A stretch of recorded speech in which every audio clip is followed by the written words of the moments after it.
اعوذ باللہ من الشیطان الرجیم بسم اللہ الرحمن الرحیم۔ حکیم محمد الطاف، مستند گورنمنٹ طبیہ کالج بہاولپور۔ السلام علیکم ورحمۃ اللہ وبرکاتہ۔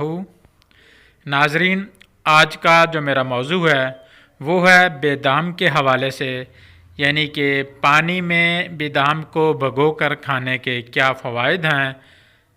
آج یہ میرا موضوع ہے۔ اگر انسان کو بے وقت بھوک لگے تو بسکٹ، پکوڑے، سموسے کے بجائے مٹھی بھر بیدام کھا لے۔ یہ وہ مثالی گیری ہے جسے دن بھر کسی بھی وقت کھایا جا سکتا ہے، جس سے نہ صرف جسمانی توانائی میں اضافہ ہوتا ہے بلکہ متعدد طبی مسائل کا خطرہ بھی کم ہو جاتا ہے۔ بیدام میں وٹامن ای، غذائی fibre, copper, magnesium, zinc, iron, potassium اور کیلشیم سمیت 15 غذائی اجزاء جسم کو فراہم کرتے ہیں۔ بیداموں کو پانی میں بھگو کر کھانے کا طریقہ کار اس میوے کو اور زیادہ صحت مند بنا دیتا ہے۔ بیدام کو جیسے بھی کھایا جائے صحت کے لیے فائدہ مند ہیں، مگر پانی میں بیدام کو بھگو کر استعمال کرنا اسے زیادہ صحت بخش بنا دیتا ہے۔ نظام ہاضمہ کو بہتر بناتا ہے۔ غذا کے ہضم ہونے کے عمل کو زیادہ ہموار اور تیز کر دیتا ہے۔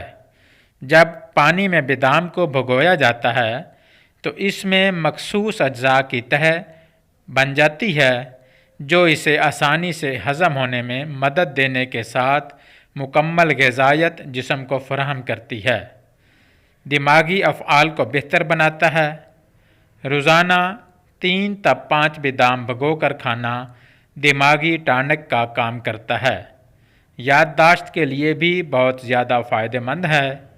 حافظے کو تیز کرنے کے لیے بہت زیادہ بیدام کھانے کی ضرورت نہیں ہوتی۔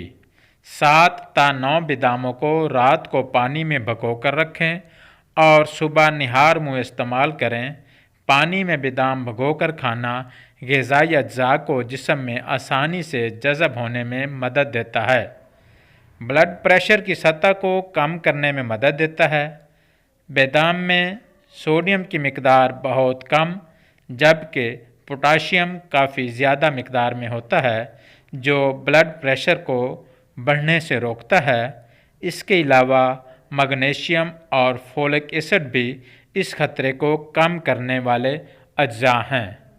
دائمی قبض کے شکار افراد بھی بیدام کھانے کے اس طریقہ کار سے فائدہ حاصل کر سکتے ہیں، جس کی وجہ سے اس گیری میں فائبر کی موجودگی جو آنتوں کے افعال کو ٹھیک کر کے قبض کو دور کرتی ہے۔ بیدام کو انسان کو مسلسل استعمال کرنا چاہیے، خاص طور پر وہ بچے جو قرآن پاک حفظ کر رہے ہوں ان کو روزانہ بیدام 5 تا 7 یا 11 عدد بیدام کا استعمال ضرور کروانا چاہیے۔ اللہ حافظ۔